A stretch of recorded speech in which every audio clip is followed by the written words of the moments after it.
Spiritual Power, Chapter 3, Actuating Energy. You are now asked to consider the actuating energy which operates to move things, to produce changes in them, to cause them to perform actions. As Dockel says, there is present something given an actuality which we designate by the collective name of world. The world system comes before us in a twofold aspect. On the one hand, as something that is, i.e., things. On the other hand, as something that happens, i.e., the play of events among things. A thing without a happening attached is as little to be found as a happening without a thing. In the world system, we know principally only processes, events, and happenings. Intellect and intuition report that happenings, events, processes occur only when and where there is present an active and actuating energy. By the term actuating is meant putting into action or motion, moving or inciting to action. In this instruction, the term energy is employed in the sense and with the meaning of internal or inherent power, strength, potency, might, or capacity of acting, operating, or producing effects. The term power is frequently employed as if it were synonymous with energy, but power has also a special shade of meaning, i.e., that of the ability to perform work, particularly work directed to an end. The term strength, which indicates an essential element of energy, force, power, is defined as quality or state of being strong, i.e., having great power to act or to resist action, or to bear or endure the application of force. The special and peculiar characteristic of energy is indicated by the original meaning of the term employed to indicate it. The English term energy is derived from the Latin term energia, which in turn was derived from two Greek terms meaning in and work, respectively. So the English term energy is equivalent to energy, or internal power. You will note that its definition carries the meaning internal or inherent. Energy is an in force, or an in power, an in strength. It is in things and works in them and from within them. This fact is important and should be borne in mind. It is impossible to conceive of energy outside of or not within things. It is always the power within, the inner strength, the internal force. Physical science, tacitly adopting the materialistic view, broadly defines energy as a condition or attribute by virtue of which matter can affect changes in other matter. But this definition ignores all mental energy, of which willpower is a characteristic example. However, as you see, even the materialistic view involves the idea of internal and inherent power in its conception of energy.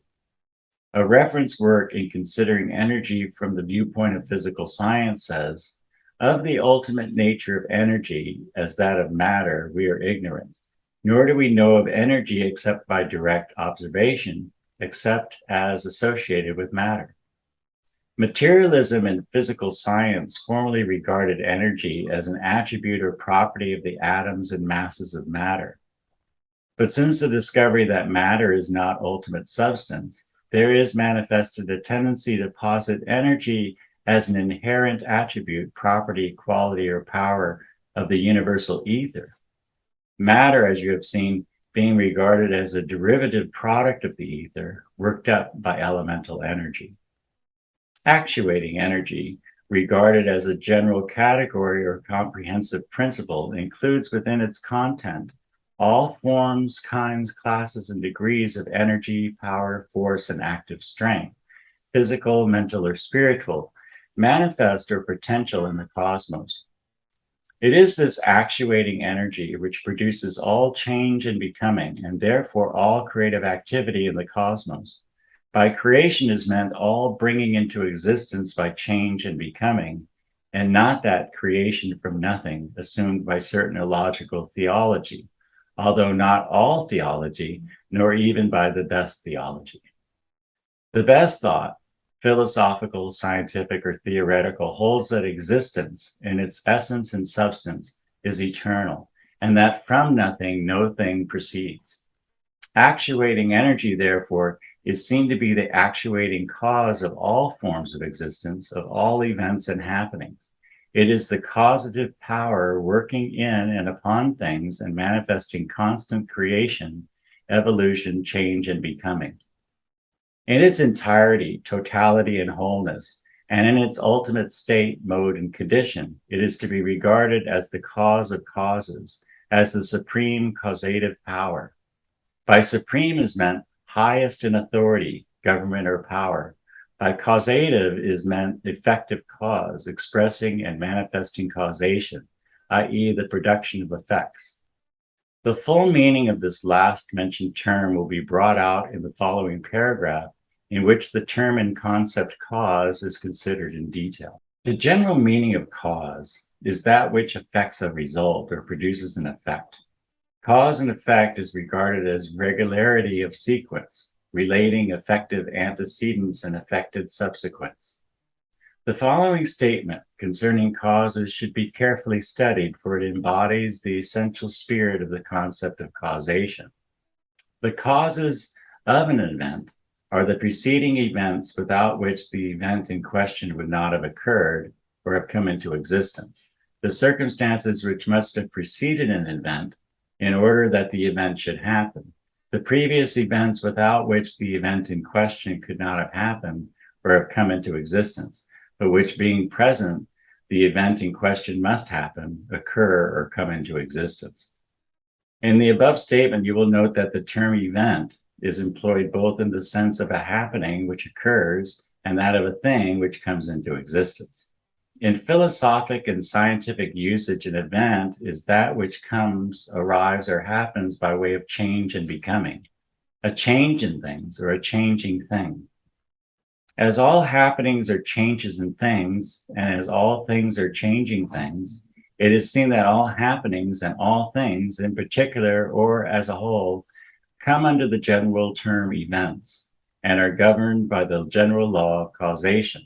Everything that comes, arrives, happens, changes, or becomes is under the law of causation, and comes, arrives, happens, changes, or becomes by reason of the supreme causative power, which, as we have seen, is the actuating energy, which is the subject of our present consideration.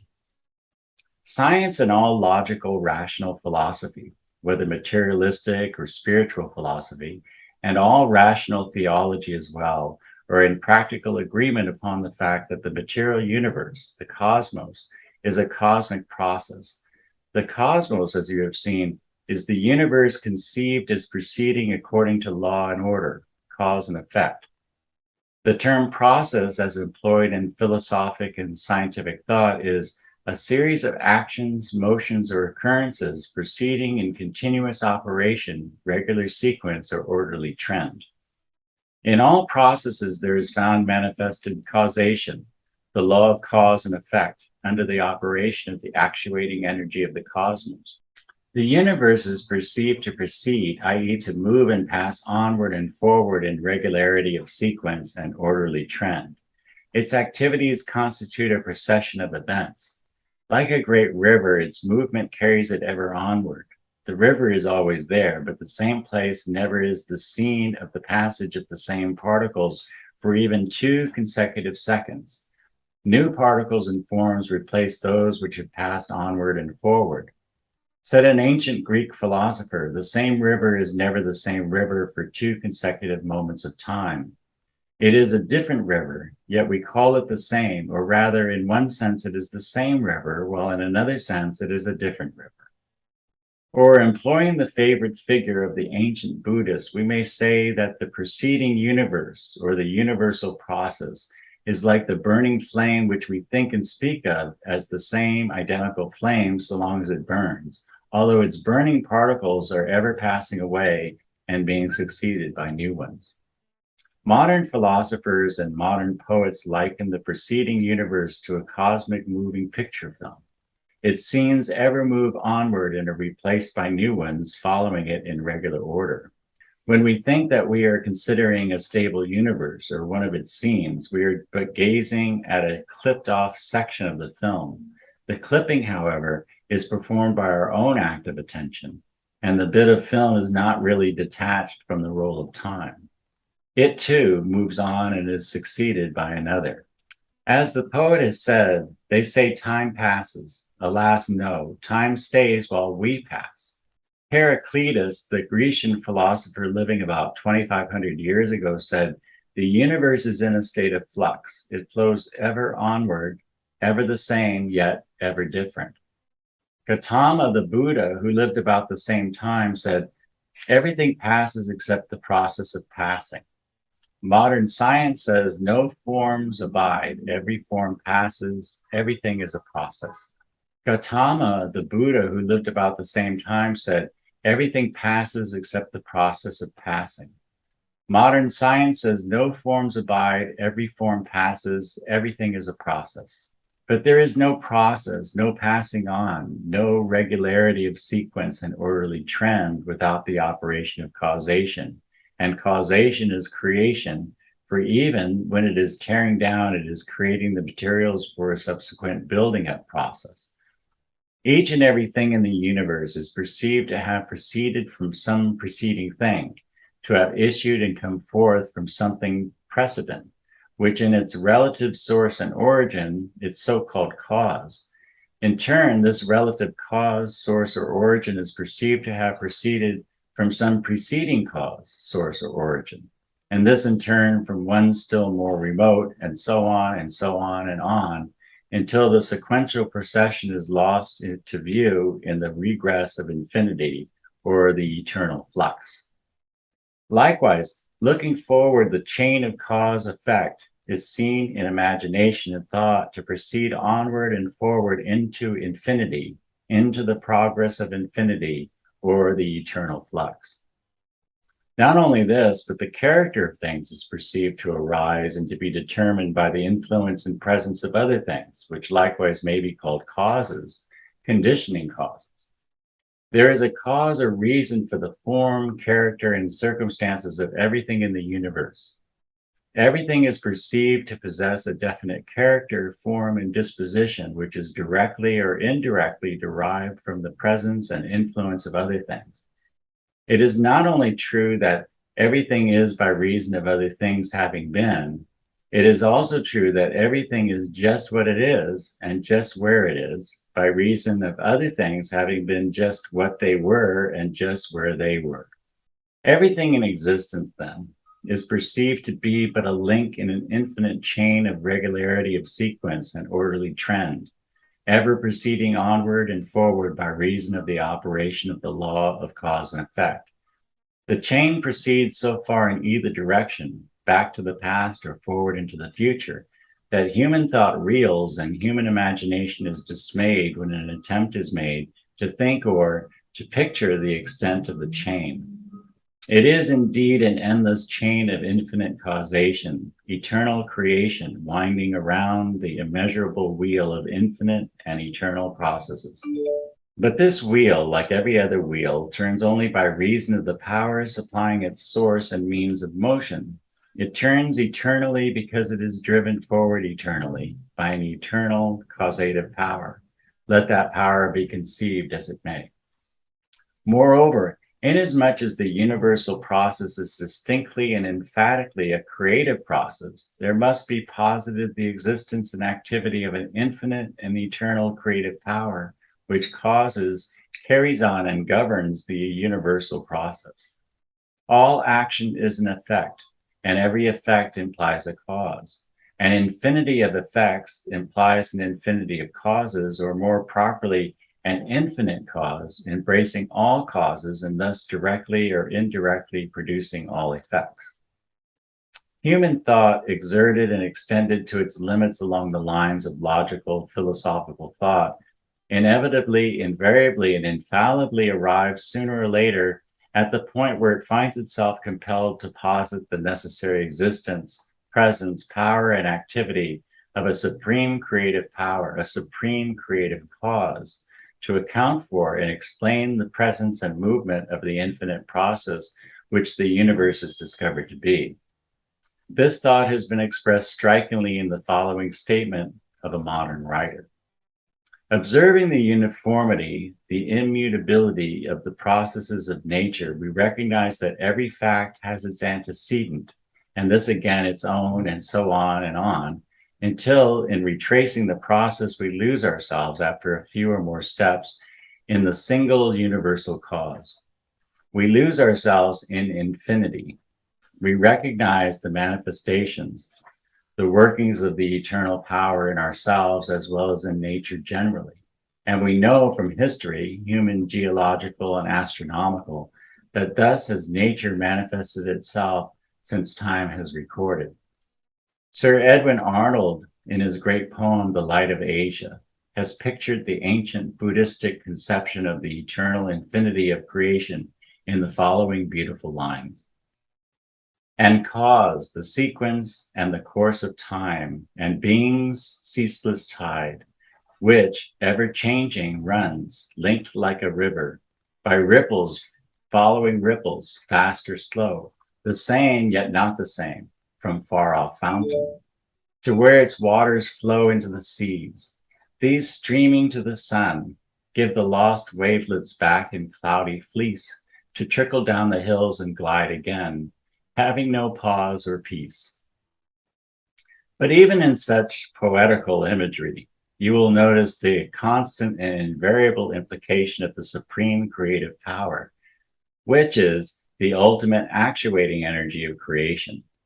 This is the power that animates, energizes, inspires, and causes the totality of the infinity of activity, which is manifested in the eternal creation. This is the actuating energy of being's ceaseless tide, which proceeds and manifests through cause and sequence and the course of time. This is the eternal power which makes the wheels go round in the eternal creative process. This is the ultimate creative power which in the eternal process creates, holds poised, and then destroys all material forms of things, while creation as a whole continues and persists without cessation and without interruption. This is that eternal something of which Omar Khayyam speaks, whose secret presence through creation's veins, running quicksilver-like, eludes your pains, taking all shapes from Ma to Mahi, and they change and perish all, but he remains. Intellect and intuition are agreed upon this basic conviction that there is and must be present and active a supreme actuating energy which accounts for and explains, which causes and creates the infinity of finite, changing, passing forms of which the created universe is composed, which governs and controls, regulates, and determines the manifold and diverse activities which are manifested in the universe. If intellect tries to escape this conviction, intuition always operates to bring back the prodigal to the home of truth, after he has lived on the husks of skepticism and among the swine of the steeds of denial. Strive as it may, intellect is never really satisfied with the subterfuges, evasions, and verbal substitutes which are offered in place of this basic report of the necessity, existence of a supreme actuating principle. If it is sufficiently active, it is usually able to brush aside and discard the mass of verbiage composing the body of such substitutes, there to find in the heart of the idea a confirmation rather than a contradiction of the true basic principle. Fallacies frequently fail to hide entirely the truth they seek to deny. Often, indeed, they serve to reveal that truth when sufficiently acute thought is applied to the problem. As for intuition, it never is even in the least disturbed in the matter. It knows and it knows that it knows.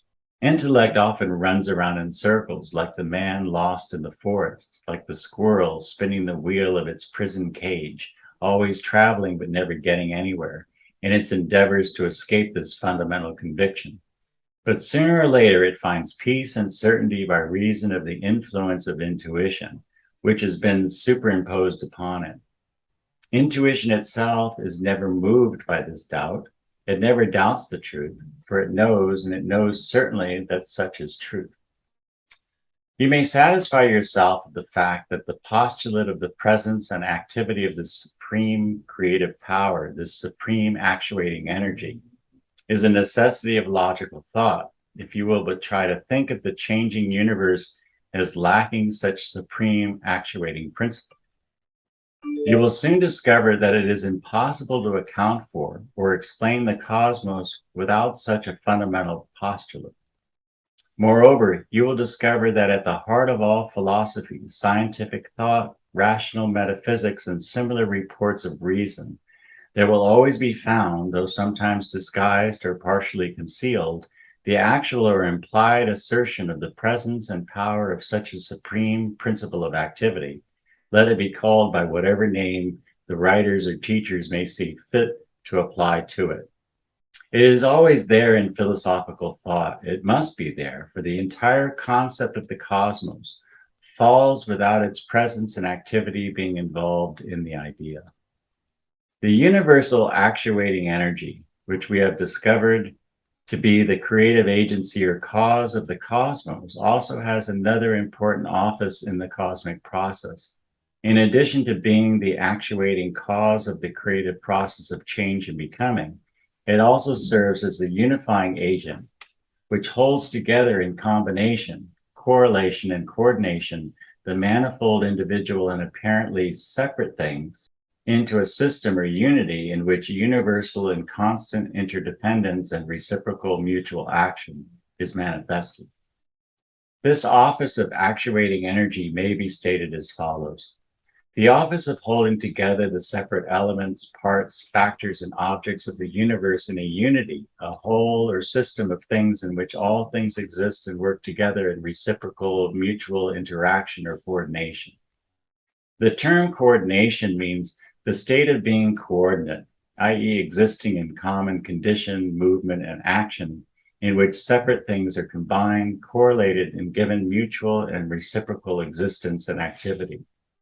The term combine means to unite or join, to cause, to coalesce, to hold together by affinity or natural attraction.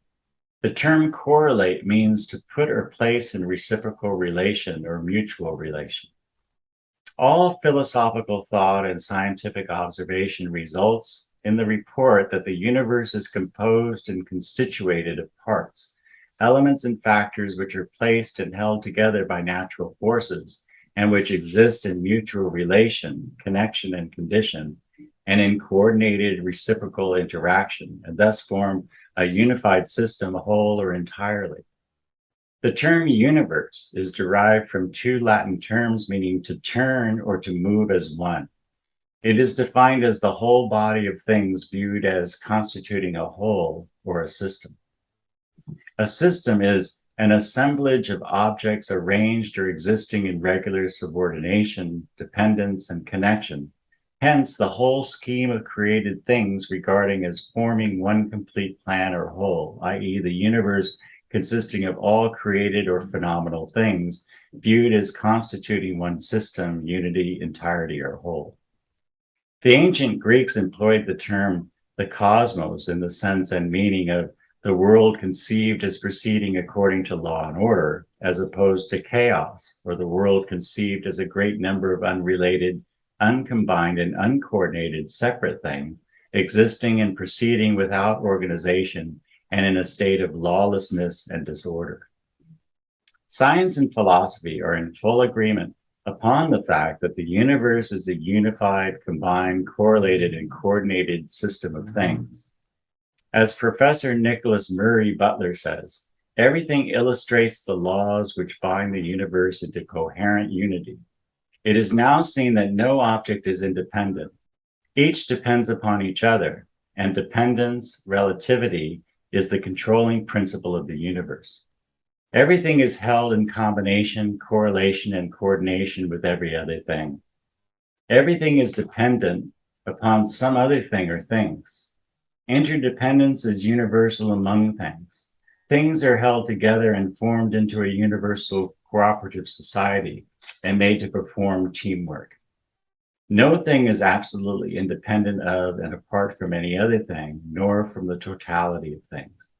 There is no absolute separateness between any things in the universe. Things merely seem to be separated by reason of our failure to discern the connecting bonds or links which unite them in correlation and coordination. Things may be separated in space, but they are held together and united by natural attractions and influences, and are as truly in practical touch with each other as are the composite particles of the atom, the block of steel, or the human body.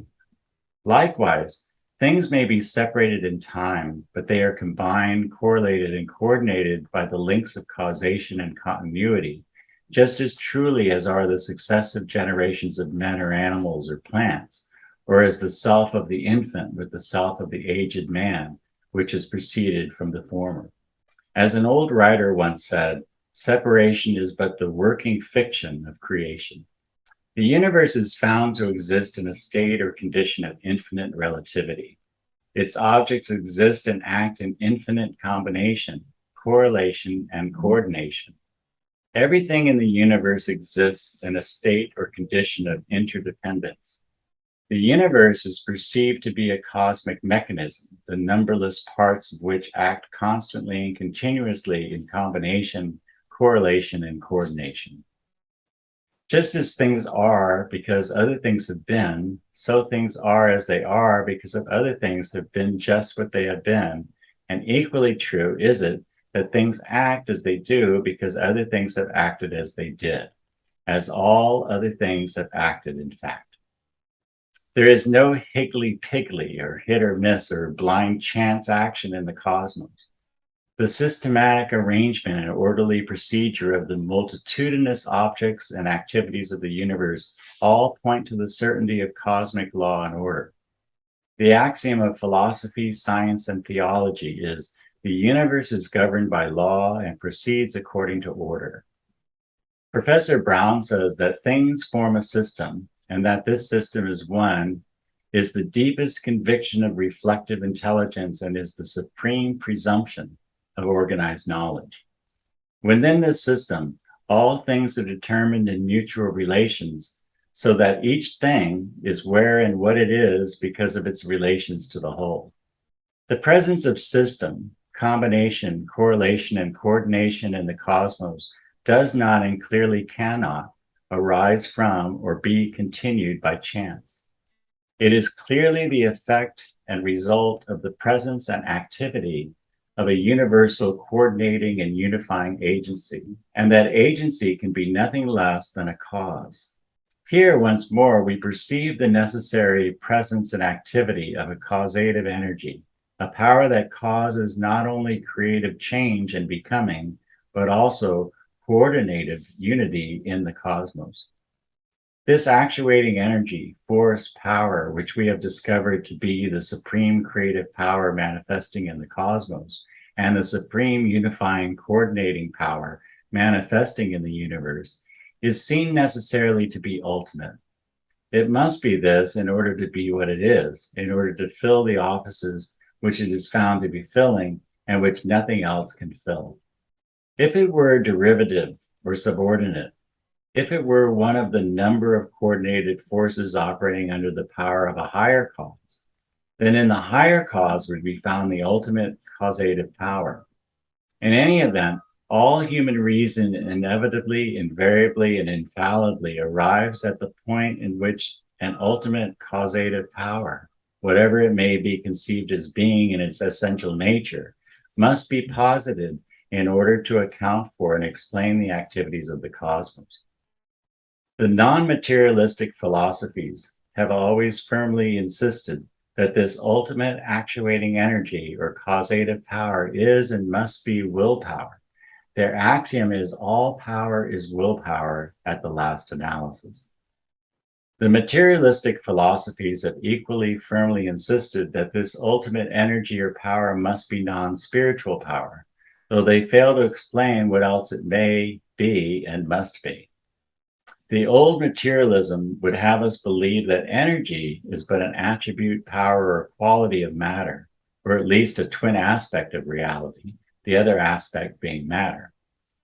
The materialism that holds that energy is a reality, or an aspect of reality, insists that it may be thought of only as pure energy or pure force, It asserts also that this ultimate energy must be material energy inasmuch as it is not spiritual energy.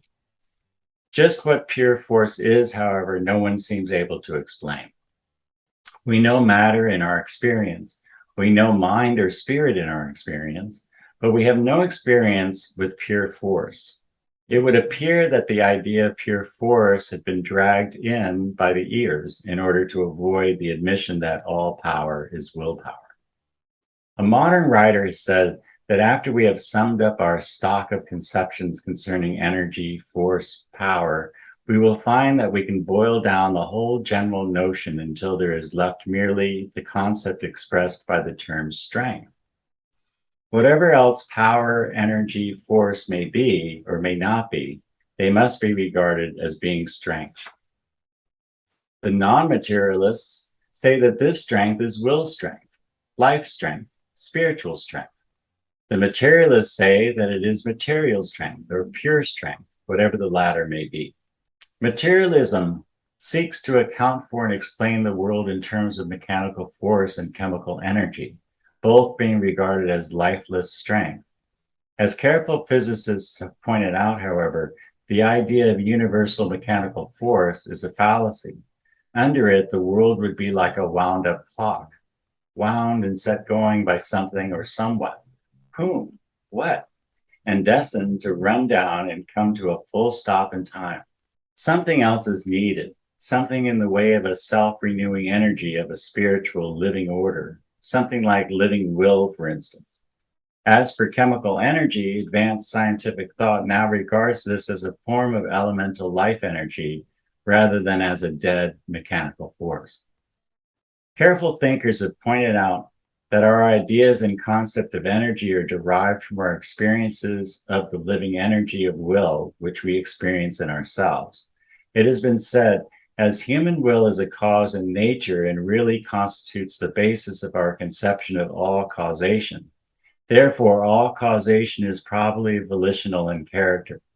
Again, the effort of moving the hand, the head, the eye, is the type and norm by which we interpret, as the result of energy, the changes of position and of mass which we so frequently observe. In short, man obtains his ideas of energy from his experiences with his own willpower, and observation reveals that all energy operates as if it were willpower. We shall have more to say concerning this in the later sections of this book.